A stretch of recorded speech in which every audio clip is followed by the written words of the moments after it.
ETF index mutual funds నేర్చుకుని stock మార్కెట్లో రాణించాలనుకుంటున్నారా? వెంటనే ఈ నెంబర్కి కాల్ చేయండి.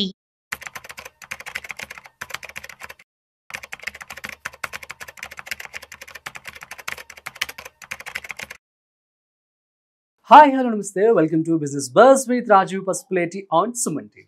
సో గైస్ మ్యూచువల్ ఫండ్స్లో చాలా మంది పెట్టుబడులు పెడుతూ ఉంటారు. సో మనందరికీ తెలుసు large cap, mid cap, small cap. So వీటిలో ఇన్వెస్ట్మెంట్ పెడుతూ ఉంటాము. సో యూజువల్గా ఎక్స్పర్ట్స్ అందరూ చెప్పేది కూడాను మిడ్ అండ్ స్మాల్లో పెడితే హై రిటర్న్స్ మనం చూడొచ్చు. క్యాపిటల్ ఏంటంటే సో అంత రిస్క్ కూడా ఎక్కువ ఏమి ఉండదు. సో హ్యాపీగా ఉండొచ్చు. రిటర్న్స్ కొంచెం తక్కువ ఉంటాయి మిడ్తో అండ్ స్మాల్ క్యాప్తో పోలిస్తే. సో అసలు మరి ఇప్పుడు ఎవరికి అవగాహన లేదు. ఇప్పుడు ఈ వీడియో ఇప్పుడే చూస్తున్నారు మీరు ప్రజెంట్. సో అలాంటి వారు మ్యూచువల్ ఫండ్స్లో ఎలాంటి ఫండ్స్ని మీరు సెలెక్ట్ చేసుకొని ఇన్వెస్ట్మెంట్ చేయడం బెటర్ అని చెప్పి కన్ఫ్యూజ్లో ఉన్నట్లయితే ఈ వీడియో మీకోసమే. సో దీనికి సంబంధించి పూర్తి సమాచారం ఇవాళ మనతో వెల్దీ చక్రధర్ గారు ఉన్నారు. సో వారు వివరిస్తారు. సో హాయ్ సార్, నమస్తే. నమస్తే. యా, ఎలా ఉన్నారు? బాగున్నానండి. Yeah, thank you so much for coming sir. So actually question విన్నారు కదా, చాలా మంది కూడాను ఏదో ఆ వీడియో చూసేసి ఆన్ ది స్పాట్లో డెసిషన్ తీసేసుకొని మ్యూచువల్ ఫండ్స్ ఇన్వెస్ట్మెంట్ చేసేద్దామని చెప్పి చేసేస్తారు. ఫర్ ఎగ్జాంపుల్ ఇప్పుడు నేను చెప్పాను ఒక మాట. సో క్యాపిటల్ ఫండ్స్ ఏదైతే లార్జ్ క్యాప్ ఉంటుందో అందులో ఇన్వెస్ట్మెంట్ చేస్తే రిస్క్ తక్కువ ఉంటుంది. మిడ్ అండ్ స్మాల్ అనేది ఇది న్యాచురల్గా అందరూ చెప్పే మాటే.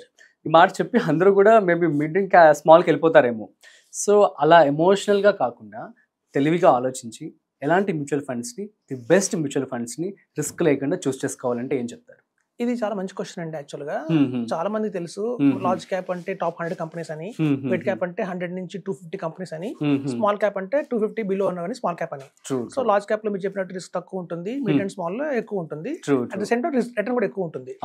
అయితే చూడండి ఎలా సెలెక్ట్ చేసుకోవాలనేది చాలా పెద్ద క్వశ్చన్ మార్క్. మనక చూస్తే ఇండియాలో 46 కంపెనీస్ ఆఫర్ చేస్తున్నాయి. అందులో మనకి branded companies like SBI, HDFC, Franklin Templeton అలాంటివి ఉన్నాయి. ఇప్పుడు కొత్తగా వస్తున్న కంపెనీస్ కూడా బజాజ్ ఫైనాన్స్ గానీ ఉన్నాయి. సో ఇప్పుడు చూడండి, మీకు ఈవెన్ నేను చెప్పేది ఏంటంటే మా ఇన్వెస్టర్స్ కానివ్వండి, మేము అలా ఆలోచిస్తాం, ఒక అడ్వైజర్ గా మేము అలా చూస్ చేసుకుంటామంటే ఇప్పుడు చూడండి కంపెనీస్ మేము డివైడ్ చేస్తాం. ఎలా అయితే మనం స్టాక్స్ ని మనం మ్యూచువల్ ఫండ్స్ ని డివైడ్ చేస్తున్నామో large cap, mid cap, small cap కింద, అట్లాగే కంపెనీస్ ని కూడా మేము 3 కేటగిరీస్ చేస్తాం. ఒకటి లార్జ్ క్యాప్ కంపెనీస్ అంటే ఆల్రెడీ ఎప్పటి నుంచో ఉన్నాయి. SBI కానివ్వండి, టాటా కానివ్వండి, మనం చూస్తే ఈ రిలయన్స్, నిప్పాన్ ఇండియా కానివ్వండి, అలాగే మనకి ఫ్రాంక్లిన్ టెంపుల్టన్, ఇలాంటివన్నీ లార్జ్ క్యాప్స్ అంటే ఏంటంటే ఆ కంపెనీస్ లో, ఆ మ్యూచువల్ ఫండ్ కంపెనీస్ లో వాల్యూమ్స్ అనేవి చాలా ఎక్కువ ఉన్నాయి. ఆల్రెడీ 30 crores 30,000 crores అలా హ్యాండిల్ చేస్తున్నారు వాళ్ళు. సో పెద్ద పెద్ద వాల్యూమ్స్ ఉన్న కంపెనీస్ అవి.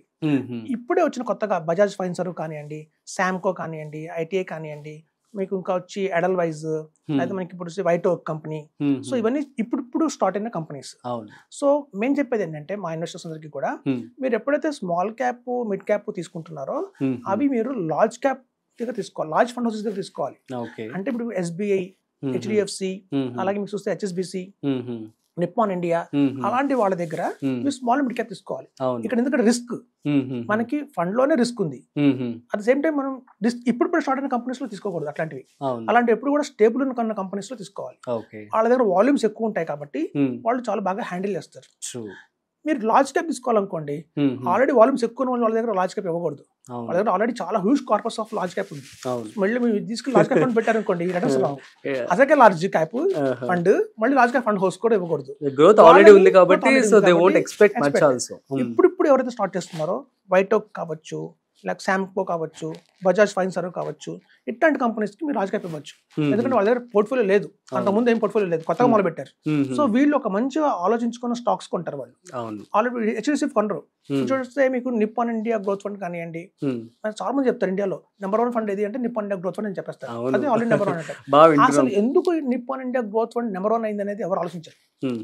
ఎందుకు అంటే ఇప్పుడు చూడండి 1999 or 2000 లో ఆ కంపెనీ స్టార్ట్ అయింది, ఫండ్ స్టార్ట్ అయింది.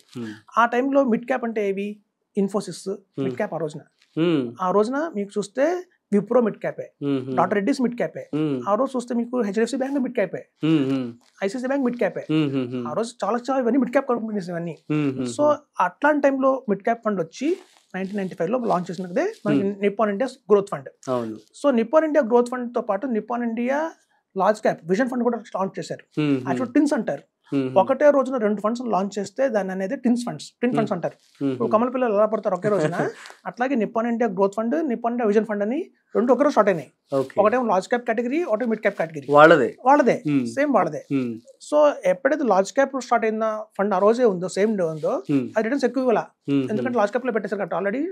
ఆ రోజున లార్జ్ క్యాప్ అంటే బిహెచ్ఈలు అవన్నీ పెద్ద కంపెనీలు, ఎస్బీఐ అవన్నీ పెద్ద కంపెనీలు, ఐఓసి అవన్నీ పెద్దవి.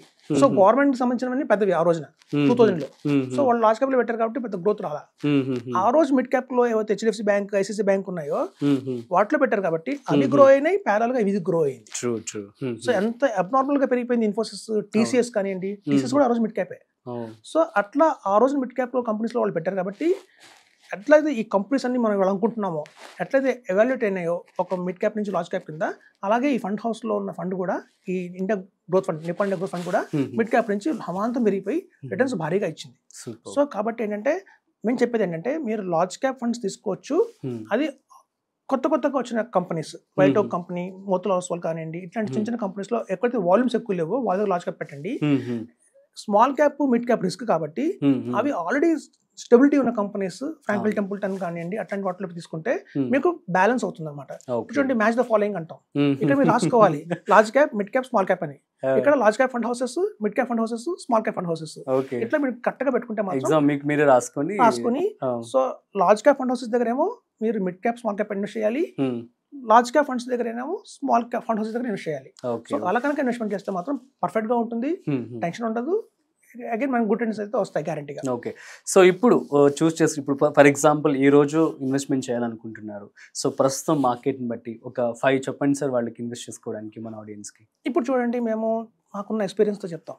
మీకు మంచి ఎగ్జాంపుల్ చెప్తా. ఇప్పుడు సమ్మర్ నడుస్తుంది, మ్యాంగో సీజన్ నడుస్తుంది.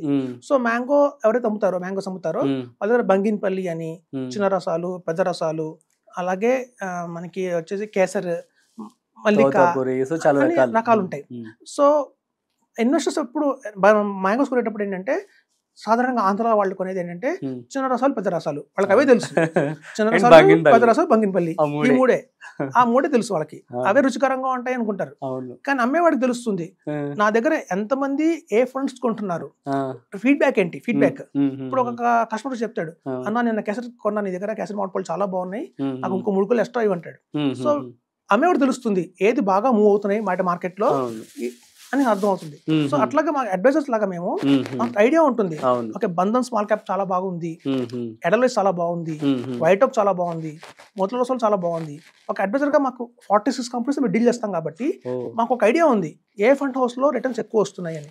కానీ ఇన్వెస్టర్కి ఏంటంటే వాళ్ళు ఇన్వెస్ట్ చేసిన ఫండ్ తప్ప వేరే వాటి గురించి తెలియదు. వాళ్ళు ఎస్బీఐ పెట్టారనుకోండి, ఆ ఎస్బీఐ ఫండే బాగుంది అనుకుంటారు, వాళ్ళు తెలియదు బంధన్ చాలా బాగుంది అని. సో అట్లా ఏంటంటే మా దగ్గర ఉన్న అడ్వాంటేజ్ ఏంటంటే మేము అన్ని కంపెనీస్ చూస్తాం కాబట్టి మాకు ఐడియా వచ్చేస్తుంది ఏది బెస్ట్ గా ఉంది. ఇప్పుడు మామిడి పళ్ళు అమ్మేవాడు తెలుస్తుంది అది కార్బోహైడ్రేట్ పెట్టి పండించిన మామిడి పండ, స్వతహాగా పాడిన మామిడి పండ అని మనకు తెలియదు అది. సో అట్లాగే ఏంటంటే అడ్వైజర్స్ లో లాభం ఏంటంటే మనకు ఆల్రెడీ ఎగ్జిస్టింగ్ లో ఉన్నాం కాబట్టి, 20 years నుంచి ఇదే ఫీల్డ్ లో ఉన్నాం కాబట్టి, మనకి thousands లో ఇన్వెస్టర్స్ ఉన్నారు కాబట్టి వాళ్ళ ఫీడ్బ్యాక్ కూడా మనకి యాడ్ అవుతుంది, అడిషనల్ యాడ్ అవుతుంది. సో దాన్ని బట్టి మేము చెప్పేస్తాం టక్కమని, సరే అడల్వైజ్ మిడ్ క్యాప్ తీసుకోండి చాలా బాగుంటుంది, మోతిలాల్ ఓస్వాల్ మిడ్ క్యాప్ తీసుకోండి చాలా బాగుంటుంది, అలాగే వైటోక్ లో లార్జ్ మిడ్ క్యాప్ చాలా బాగుంటుంది, ఇన్వెస్కో మంచి ఫండ్ హౌస్. చాలా మంది తెలియదు ఆ విషయం. ఎంతసేపు ఎస్బీఐ, హెచ్డిఎఫ్సి, యూటీఐ అనుకుంటారు తప్ప ఇన్వెస్కో కూడా చాలా బాగుంటుందని వాళ్ళకి ఐడియా ఉండదు. ఆ కంపెనీ ఉందా లేదో కూడా తెలియదు వాళ్ళకి. సో అదే మేజర్ డిఫరెన్స్. సో ఇప్పుడున్న మీరు అడిగిన క్వశ్చన్ ఏంటంటే బెస్ట్ ఇన్వెస్కో, బంధన్, ఎడల్వైజ్, వైటోక్, మోతిలాల్ ఓస్వాల్ చాలా బాగున్నాయి చెప్తున్నారు. Okay, super sir, thank you so much. And so guys అర్థమైంది కదా, సార్ కూడా చాలా మంచి రీసెర్చ్ అండ్ అతను చాలా ఏళ్ళుగా కూడా అందరికీ గైడెన్స్ కూడా ఇవ్వడం జరుగుతుంది కాబట్టి, సో మంచిగా స్టడీ చేసి మీకోసం నేను ఒక సీక్రెట్గా ఒక టాప్ 5 కంపెనీస్ కూడా నేను చెప్పించడం జరిగింది. మీరు కూడా మీ యొక్క ఓన్ రీసెర్చ్ చేసి తర్వాత పెట్టుబడి పెట్టుకోండి. సో అండ్ ఇంకొక విషయం మీ అందరికీ అర్థమని చెప్పి అనుకుంటున్నాను, మీకు కనుక ఏమైనా డౌట్స్ ఉంటే కామెంట్ చేయండి, మేము మీకు రిప్లై ఇస్తాము. Okay, so thanks for watching. మరొక స్పెషల్ కాంటెంట్తో మళ్ళీ కలుద్దాం. అంతవరకు చూస్తూనే ఉండండి సుమన్ టీవీ.